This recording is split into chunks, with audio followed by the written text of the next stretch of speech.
El día de hoy estamos en nuestra cuarta semana del estudio del libro de Colosenses, la carta que el apóstol Pablo le escribió a esa iglesia en una pequeña aldea llamada Colosas, ¿sí? en el tiempo de los romanos. Ahora, cuando comenzamos hace 4 semanas, les dijimos que por lo menos 2 veces al año nos gusta tomar un libro, una carta, una porción de la escritura e irla estudiando capítulo por capítulo, versículo por versículo, irle sacando el provecho, y hay varias razones por las que lo hacemos, y una de ellas, una en particular, es porque cuando lo hacemos de esta manera, esto nos obliga a hablar de temas que quizás no hablaríamos generalmente porque pues tocan en el texto y nos toca hablarlos. Y hoy es precisamente uno de esos días y es uno de esos temas, ¿sí? Hoy vamos a hablar de uno de esos temas que generalmente no hablaríamos, y en el caso en particular, el tema del día de hoy nos va a obligar a hacer 2 cosas. Primero,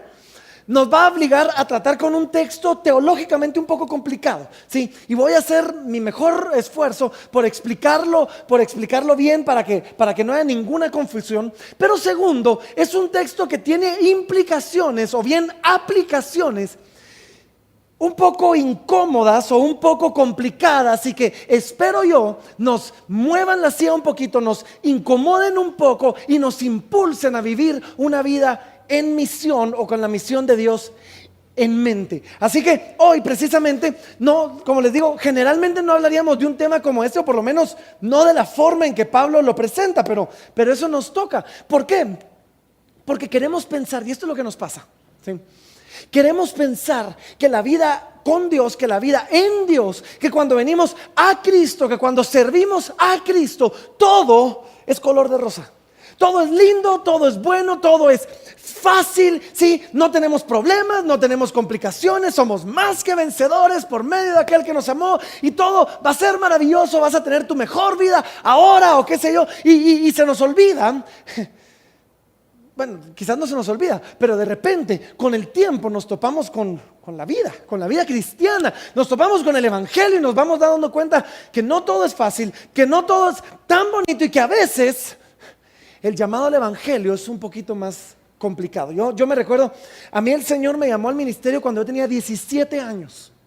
17 años, estaba en mi último año del colegio, estábamos en un retiro y el Señor me llama al ministerio, y en ese entonces sonaba bonito, ¿sí? Porque me dicen, cuando vino una palabra profética y me profetizaron que iban a haber naciones y multitudes, y que el Señor me iba a llevar a las naciones por el evangelio, y que nos iba a dar un ministerio apostólico, y saben, todo eso ya está pasando, ¿sí? Señor ya lo está cumpliendo en nuestra vida, ya hay naciones, ya el Señor nos permite llegar con multitudes, ya hay un ministerio apostólico, estamos plantando iglesias, ¿sí? Y cuando me profetizaron eso, yo me moría de las ganas de verdad de que Dios me usara de esa forma. Me moría de las ganas de comenzar y ser usado por Dios, y todo sonaba bonito y aún glamoroso. El hablar de las naciones suena glamoroso hasta que es tu 10º avión que te subes en un año y tienes que volar 15 horas para llegar a un lugar, llegar desvelado, sí, llegar desvelado para entrar a una reunión, poner tu mejor y más bonita cara y estar completamente presente ahí mientras te estás durmiendo. Sí, no es tan fácil. Y descubrí algo rápido, y porfa, no me malentiendan. Amo mi trabajo, de verdad, amo el ministerio, disfruto hacer lo que hago, pero, es un montón de trabajo, es trabajo duro, ¿sí? No siempre es fácil, no siempre es bonito, las horas son largas, los descansos son cortos, constantemente tengo que oír cosas como, por ejemplo, nos vamos a la playa y es sábado y tenemos que empacar porque domingo hay iglesia, ¿sí? Y los primos no están empacando, pero mis hijos sí, y entonces la vez pasada nos dice Mateo, papá, ¿y por qué no podemos ser una familia normal? ¿Saben? Amo lo que hago, pero no siempre es fácil, ¿sí? Y vivir por fe, ojo, y seguir a Dios, miren, esto es bien importante, no siempre va a ser fácil, y esto no es solo para aquellos que han sido llamados vocacionalmente al ministerio, para aquellos que han sido llamados a trabajar en el ministerio. Estoy seguro que ya muchos han comenzado a descubrir esto poco a poco, y a veces, esto es lo que pasa, a veces, Y otra vez, esto no es popular y a no muchos les gusta y por eso es que generalmente no se predica. A veces nos va a tocar renunciar a cosas, renunciar a situaciones donde otros las practican tranquilamente y nosotros nos va a tocar renunciar a ello y morir a ello porque quizás viola nuestra conciencia y porque sabemos que el Espíritu Santo nos está diciendo que no. A veces, ¿sí?, nos va a tocar entrar en situaciones difíciles. Esto ya es intencional. Entrar en situaciones difíciles, a lugares oscuros espiritualmente hablando, sabiendo que va a ser difícil, pero sabiendo que la luz que Dios ha puesto en nosotros va a brillar brillante ahí. Va a ser brillante y va a alumbrar a aquellos que están en verdadera oscuridad. Y escogemos a veces voluntariamente meternos a situaciones complicadas para que el evangelio sea visto como algo hermoso por aquellos que nos rodean. Ahora, cuando hablo de situaciones complicadas, no necesariamente estoy hablando de esos momentos donde se te cae la vida encima. ¿Por qué pasa? Hay momentos donde la vida se te cae encima, te despidieron de tu trabajo, ¿sí? te dejó el novio o la novia o el esposo y solo falta que el perro se orine en ti porque pasa, ¿verdad? No estoy hablando de eso. La Biblia tiene palabras y promesas y esperanza para eso. Estoy hablando de aquellos momentos donde intencionalmente nos sometemos a situaciones complicadas, nos metemos a situaciones difíciles porque sabemos que estando ahí el evangelio va a brillar de una manera que quizás no brillaría en otro lugar. ¿Sí?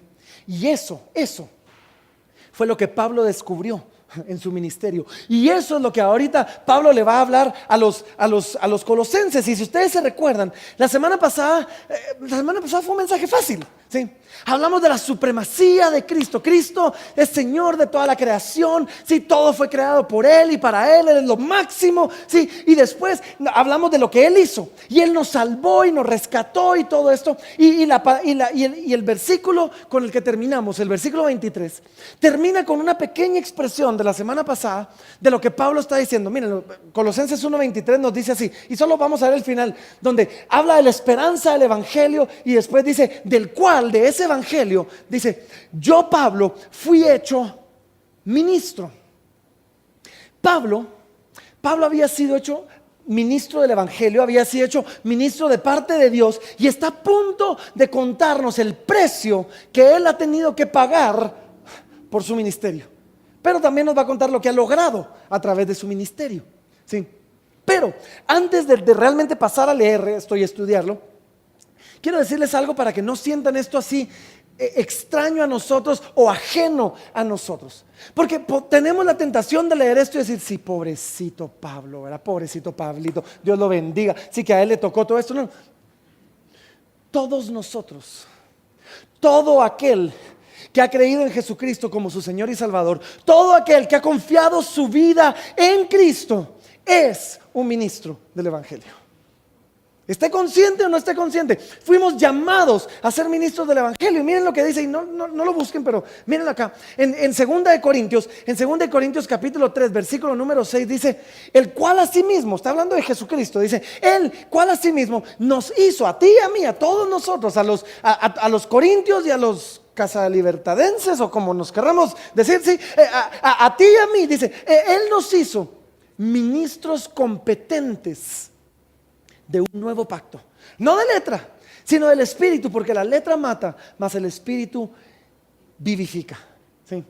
Tendemos a creer que Dios hizo ministros a aquellos que trabajan en la iglesia, que Dios hizo ministros a aquellos que tienen un llamado vocacional, pero se nos olvida que todos nosotros somos ministros y todos nosotros, ojo, miren, todos nosotros somos ministros de tiempo completo para Dios.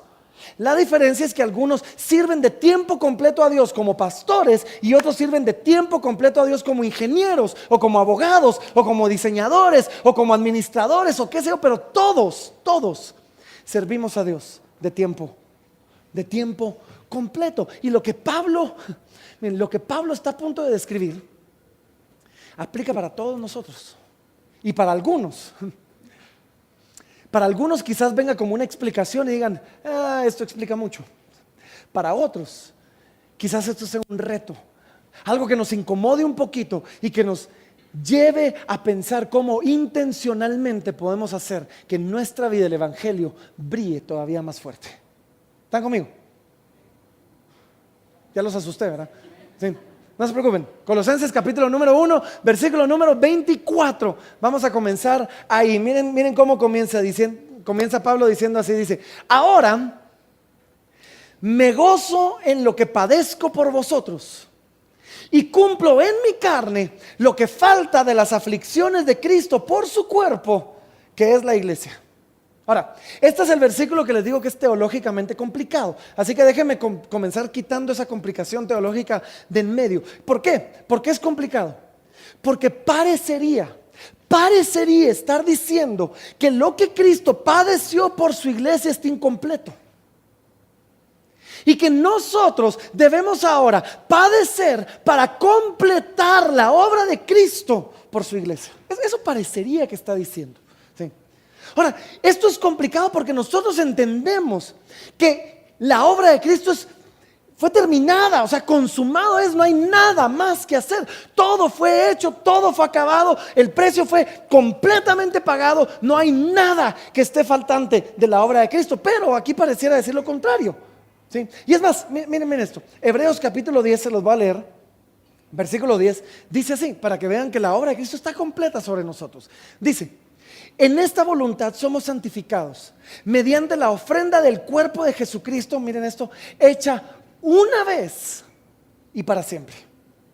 Y ciertamente todo sacerdote está día tras día ministrando y ofreciendo muchas veces los mismos sacrificios que nunca pueden quitar los pecados. Pero Cristo, habiendo ofrecido otra vez, una vez y para siempre, un solo sacrificio por los pecados, se ha sentado a la diestra de Dios.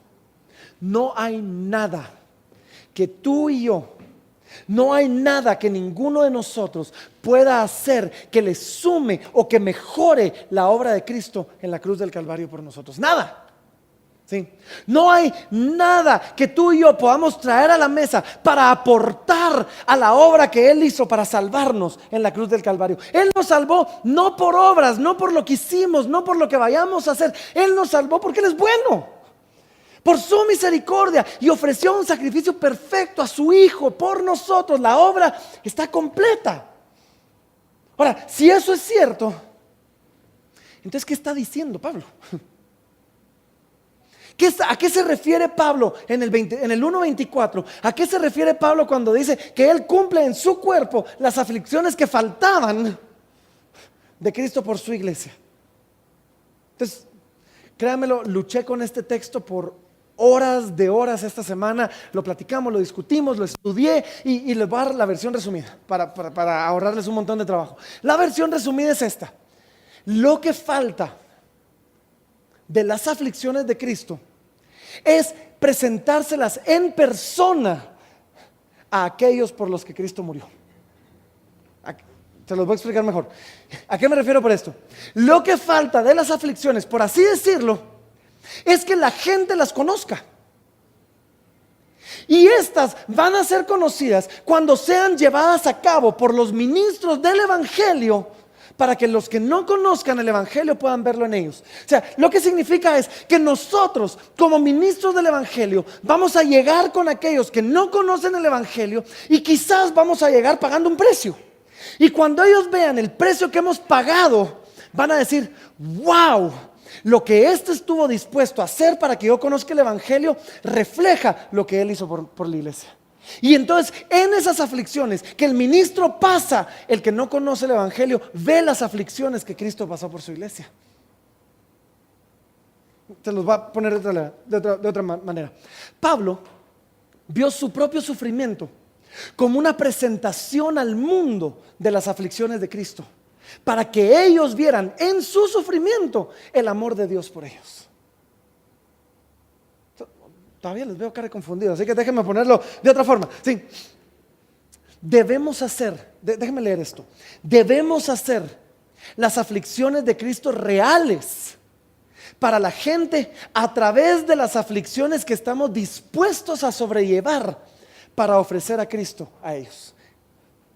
Ahora, esto es importante porque no se trata de sufrir por sufrir, no se trata de ir a buscar problemas, pero sí se trata de que la gente vea lo que yo estoy dispuesto a hacer por ellos y diga, wow, lo que Dios estuvo dispuesto a hacer por mí. Y es que cuando seguimos a Cristo nos va a tocar enfrentarnos a situaciones difíciles, muchas veces por voluntad propia, negándonos a nosotros mismos, que le van a reflejar a otros el compromiso que tenemos por Cristo y el amor de Cristo por ellos. Y entonces quizás cuando la gente, miren, no, ¿saben qué? El punto es este.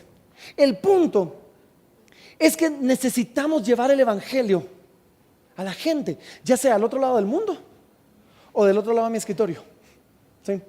Y cuando llevamos el evangelio a la gente, esto puede requerir un sacrificio, puede requerir el negarse a uno mismo, puede requerir que un joven le toque entonces sufrir burla y bullying porque quizás no estuvo dispuesto a tener relaciones sexuales porque creía que eso desagradaba a Dios.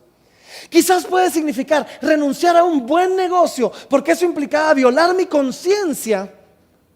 Y al violar mi conciencia, entonces mejor renuncié a esa potencial ganancia. Y otros van a ver, wow, o sea, él renunció a esto y Cristo renunció a su trono. ¿Sí?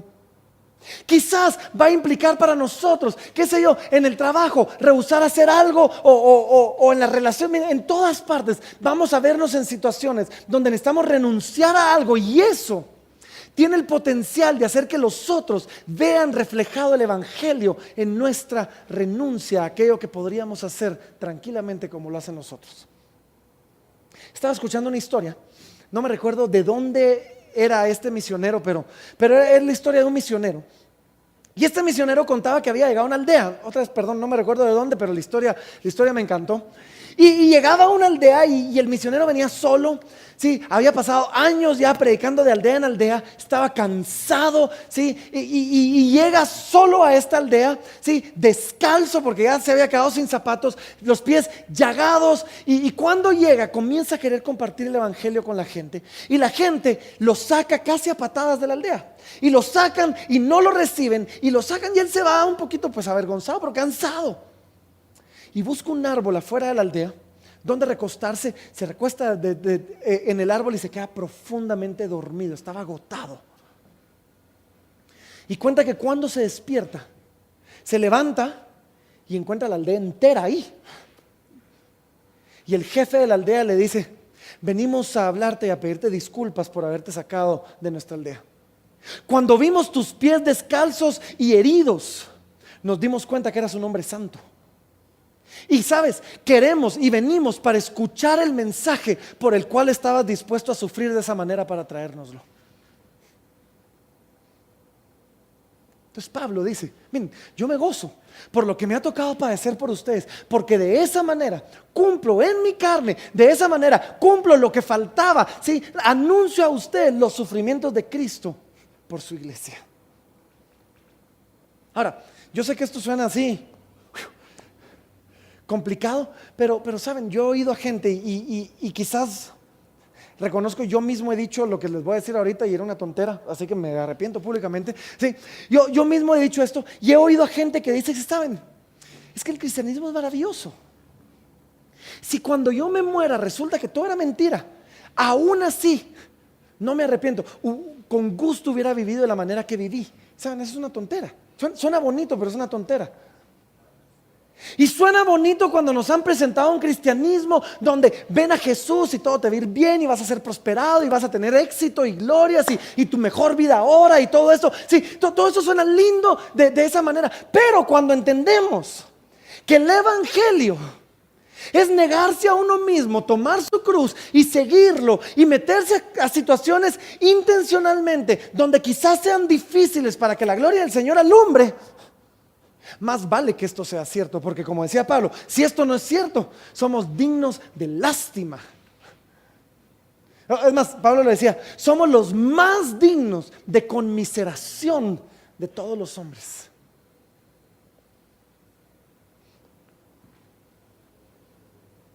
Ahora que ya los puse serios y ya están un poquito asustados, sí. Déjenme retroceder al principio del versículo. ¿Por qué? El camino al Calvario, el camino de la cruz, el camino del Evangelio, no, podrá ser difícil en muchas situaciones, pero no es un camino sin gozo. Y el apóstol Pablo comienza diciendo así: ¿saben qué, hermanos? Yo me gozo por lo que me ha tocado padecer por ustedes. Me gozo por lo que me ha tocado sufrir por ustedes. ¿Sí? Es más, el mismo Jesús nos dice en el libro de Hebreos que Él, por el gozo puesto delante de Él, sufrió la cruz. Y es que uno puede gozarse en situaciones difíciles cuando entendemos lo que estas situaciones difíciles van a alcanzar para nosotros, o van a alcanzar, o lo que se va a lograr a través de ese dolor o de ese sufrimiento. Y entonces lo hacemos con gozo cuando sabemos lo que va a pasar. Y yo puedo gozarme en una situación difícil cuando sé lo que esta situación difícil va a producir. Y Pablo dice: yo me gozo en lo que me ha tocado padecer. ¿Por qué? Y ahorita nos va a decir. Y ahorita Pablo nos va a narrar lo que ha pasado a través de su ministerio. Es glorioso. Así que miren esto, versículo 25 dice: de la cual, Pablo está hablando de la iglesia, ¿sí? Entonces yo fui hecho ministro de la iglesia. Después dice: de la cual fui hecho ministro según la administración de Dios que me fue dada para con vosotros. Entonces Pablo dice: yo fui hecho ministro para la iglesia, dice, y Dios me dio dones y me dio talentos para que yo administrara para el bien de ustedes. Y tú y yo fuimos hechos ministros de la iglesia, y Dios te ha dado dones y te ha dado talentos para que tú administres de tal manera que puedan ser usados para la bendición del cuerpo de Cristo. Y después dice: y este es el propósito de todo ministro, para que anuncie cumplidamente, para que anuncie efectivamente, para que anuncie continuamente la palabra de Dios. Y después nos da algo interesante, dice: el misterio que había estado oculto desde los siglos y edades, pero que ahora ha sido manifestado a sus santos, a quienes Dios quiso dar a conocer las riquezas de la gloria de este misterio entre los gentiles, que es Cristo en vosotros, la esperanza de gloria. Entonces Pablo dice: miren, yo fui hecho ministro, se me dieron dones para que yo lleve la palabra de Dios, y la palabra que estoy llevando es un misterio. ¿Y cuál es el misterio? Pues no sé, es un misterio, no son mentiras. Sí, ¿cuál es el misterio? El misterio era este. Y tenemos que ponernos en el contexto de aquel entonces. El misterio era el siguiente: que el pueblo de Dios era el pueblo judío. Que el pueblo de Dios era el pueblo judío, y Dios había endurecido el corazón de su pueblo para abrir las puertas de par en par para que el gentil, tú y yo, pudiéramos entrar y recibir de las bendiciones que tenemos en Cristo. Porque en serio, no los conozco a todos, ni conozco su árbol genealógico, pero estoy seguro que quizás hay un par de nosotros que tengan ascendencia judía. Todos los demás somos gentiles. Y Pablo dice: yo sé que para muchos esto es un misterio. Yo sé que para muchos es un misterio que Dios haya despreciado a su propio pueblo, haya endurecido a su propio pueblo y haya abierto las puertas de un pueblo gentil. Pero ahora los gentiles, y ahora los que han puesto en Cristo, han entendido esto: que Cristo en nosotros es la esperanza de gloria. Que Cristo en nosotros nos dé esperanza de algún día pararnos delante del trono de Dios sin ser avergonzados y sin ser condenados, y pasar a la gloria, porque Cristo pagó el precio por nosotros. Eso es lo que Pablo estaba comunicándole a la iglesia: la esperanza de entrar a la gloria de Dios y la esperanza de ser glorificados por Dios al llegar delante de su presencia. Ahora miren esto, versículo 28. Porque sigue diciéndonos, dice: Cristo en nosotros la esperanza de gloria. Y hablando de Cristo dice: ¿y a quién anunciamos? A Cristo anunciamos, amonestando a todo hombre y enseñando a todo hombre en toda sabiduría, a fin de presentar perfecto en Cristo Jesús a todo hombre. Para lo cual también trabajo, luchando según la potencia de Él, la cual actúa poderosamente en mí.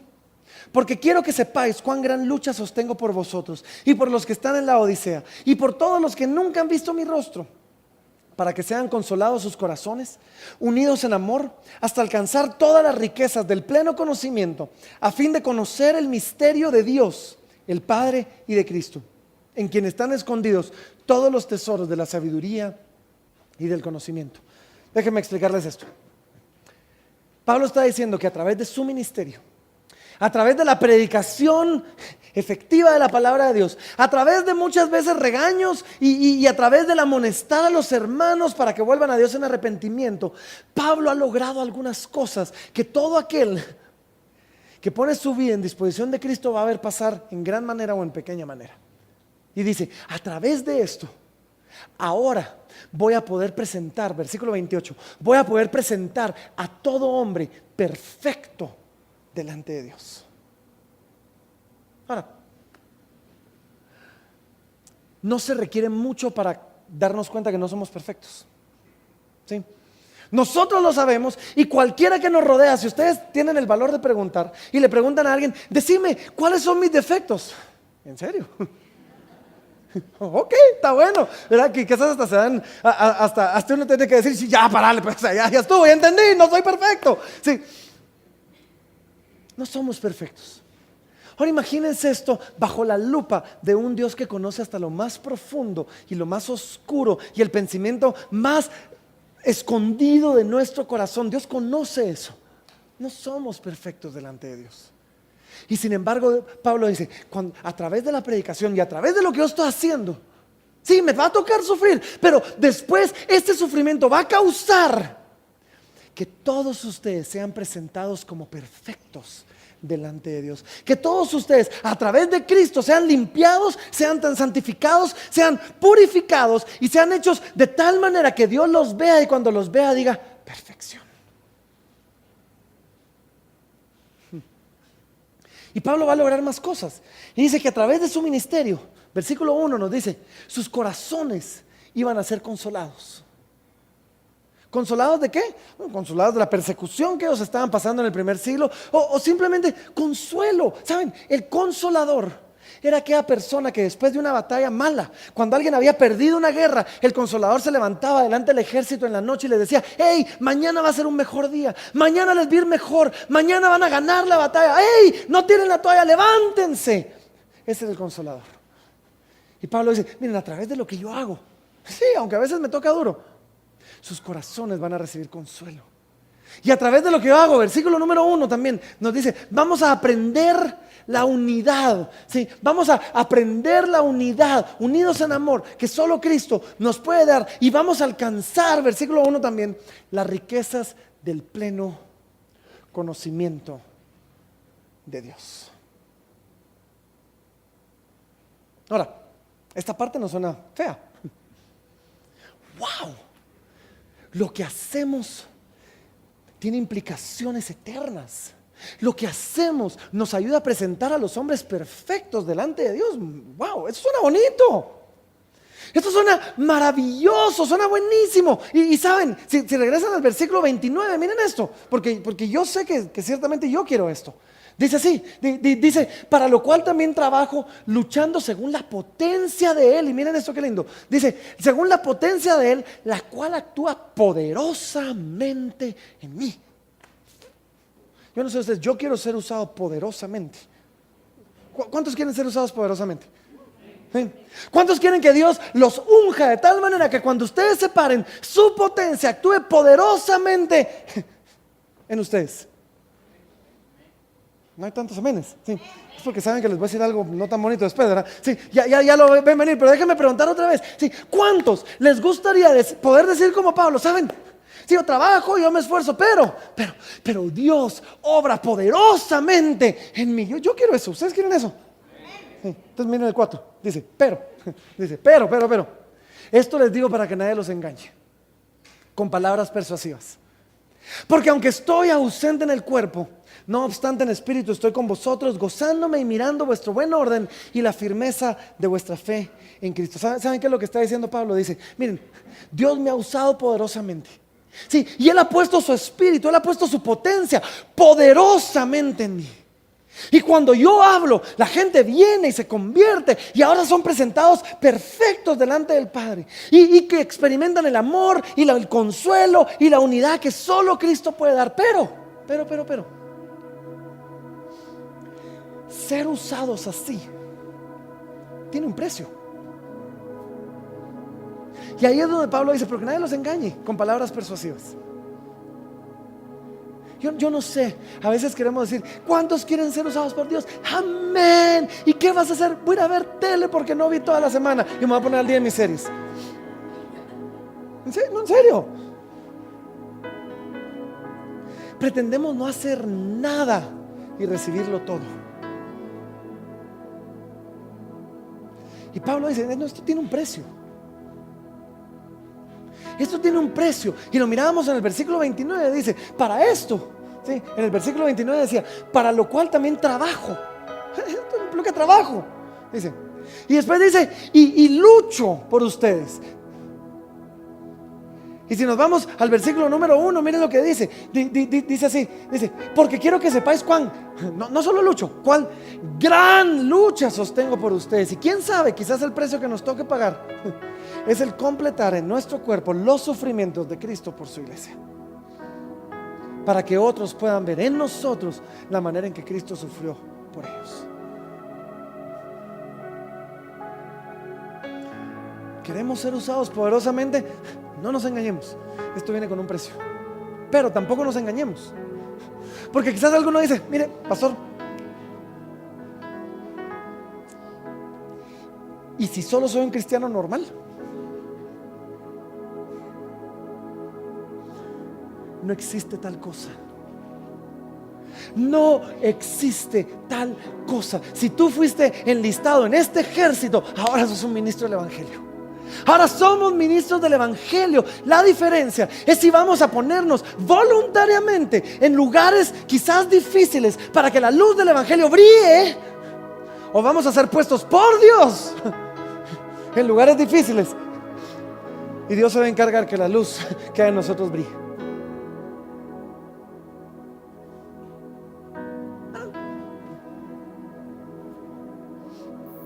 No suena bonito, yo sé que no suena bonito. No es un mensaje popular, yo sé. Pero es cierto. Y miren, es cierto en todo lo que uno hace allá afuera. ¿Cómo no va a ser cierto en la iglesia? ¿Quieres ser prosperado? Sí, anda a trabajar. Y vas a trabajar largas horas y vas a pagar un gran precio y te vas a tener que esforzar mucho. Dentro de unos años vas a comenzar a ver el fruto de tu trabajo. ¿Querés estar así, ponchado de ir al gimnasio? Vas a pasar varios años esforzándote, pasando hambre porque se come bien poquito y bien feo, ¿sí? Y desabrido y no tiene sabor. Se dan cuenta, me tienen a dieta últimamente, entonces hablo del corazón, ¿sí? Y quizás dentro de unos años vas a comenzar a ver el fruto. Pero no sé, venimos a Cristo y pensamos, sí, Él hizo la obra por nosotros, Él te salvó, no por nada que hubieras hecho. Pero ahora Él te llama y te dice, ¿quieres que te use poderosamente? Hay un precio. Hay un precio. Hay un precio que pagar. Pero vas a poder experimentar un gozo maravilloso en ello cuando entiendas que a través de sí, el precio que te toque pagar, y a través de lo que sea que el Señor te ponga en tu camino a hacer, sí, vas a ver a personas encontrar la esperanza de gloria que solo Jesús puede dar. Y cuando pagamos ese precio, vamos a ver a personas transformadas por el poder de Dios de maneras maravillosas. ¿Y saben qué? Personas transformadas significa familias transformadas. Y familias transformadas significa comunidades transformadas. Y comunidades transformadas significa ciudades y naciones transformadas. Así que quizás Dios nos permita a ti y a mí ser parte de ver al mundo transformado, porque tú y yo estuvimos dispuestos a pagar un precio. Y sabes, y ya termino con esto. Ya no vivimos en un tiempo donde ninguno de nosotros viera a la cárcel por predicar el evangelio. Seamos realistas. Gloria a Dios por eso. Y quizás el precio del que estamos hablando hoy puede parecer pequeño comparado con los primeros discípulos. No me importa, eso es lo de menos. Hay un precio. Y si no sabes por dónde comenzar, ¿sabes? Puedes comenzar diciendo que puedo servir a mi prójimo. ¿Cómo? Involúcrate en un grupo en casa. Cada grupo está yendo una vez al mes o cada 2 meses a servir a una comunidad, a servir a un asilo de ancianos o a un orfanato o a servir a una comunidad en particular. Sí, estamos yendo a diferentes lugares y sí, quizás el precio suena como nada. Es un sábado al mes, es un sábado cada 2 meses, pero por algún lado se comienza. Quizás el precio comienza diciendo: ¿saben qué? He oído que están pidiendo servidores para niños, o quizás canto o toco en la alabanza, o quizás soy servidor. Voy a comenzar a servir en mi iglesia local. Quizás por ahí comienzas. Quizás el precio comienza con venir a tiempo. En serio, el servicio es a las 11:30, no a las 12, solo para que todos sepan ahí.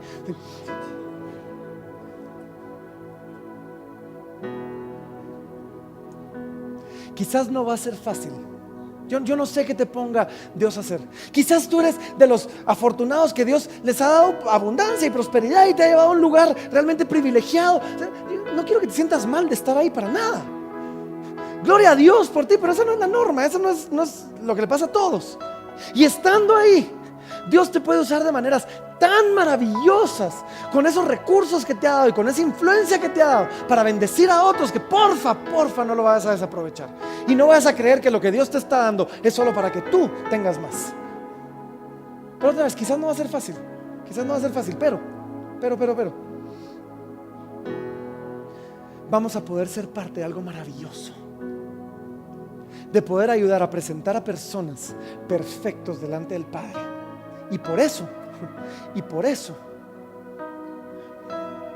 me gozo en lo que padezco por vosotros, decía el apóstol Pablo. Así que hoy se trata realmente de decir: ok, Señor, creo en ti.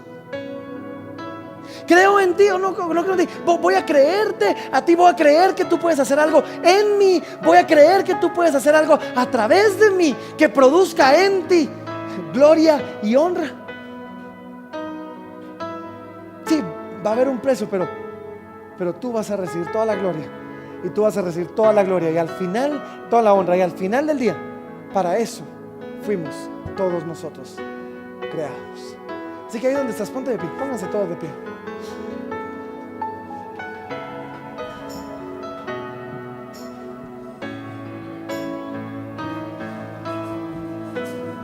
Y voy a orar por nosotros, pero saben, no voy a orar sin antes darles la oportunidad de que el que no quiere que ore por ustedes ahorita se vaya. Porque, no, en serio, porque voy a orar que el Señor nos mueva la silla y nos incomode un poquito. Que el Señor nos recuerde a la misión a la que estamos llamados. Que el Señor nos dé la voluntad de quizás voluntariamente decir: ok, yo sé que esto no va a ser fácil, pero ahí voy, porque ahí Cristo va a ser glorificado. Y si no quieres que ore eso por ti, ahora es cuando. Sí, ahora es cuando. Nadie se fue, excelente. Vamos a orar y después vamos a dar un chance para responder al Señor, sí, en adoración por lo que Él nos está retando y nos está llamando a hacer. Tenemos un Señor que dio todo por nosotros, pero ahora nos dice: ahora quiero que tú vayas y hagas lo mismo por otros. Así que, Padre,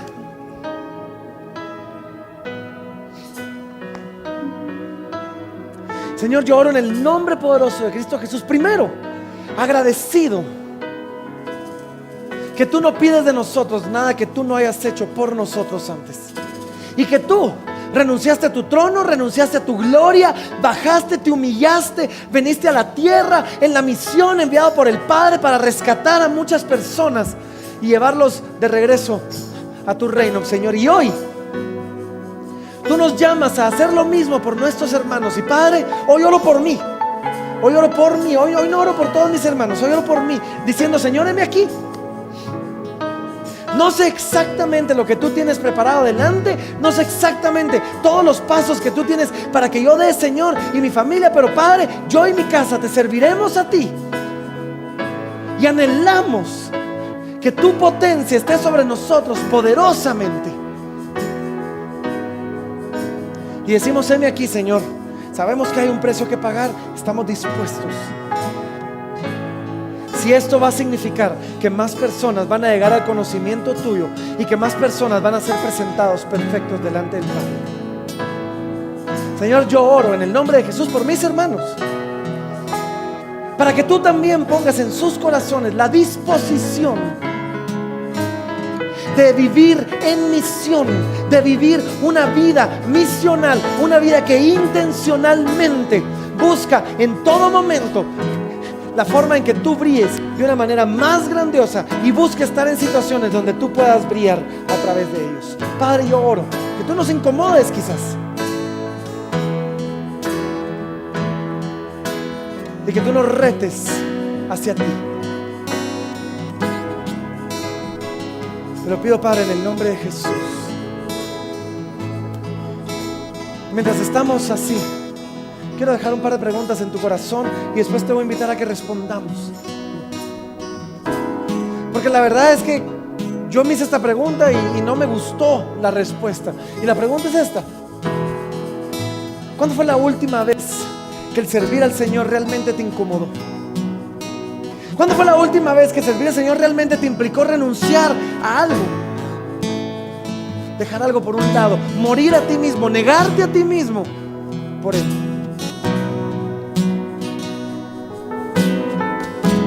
Por eso es que cuando Jesús predicaba, las multitudes se iban.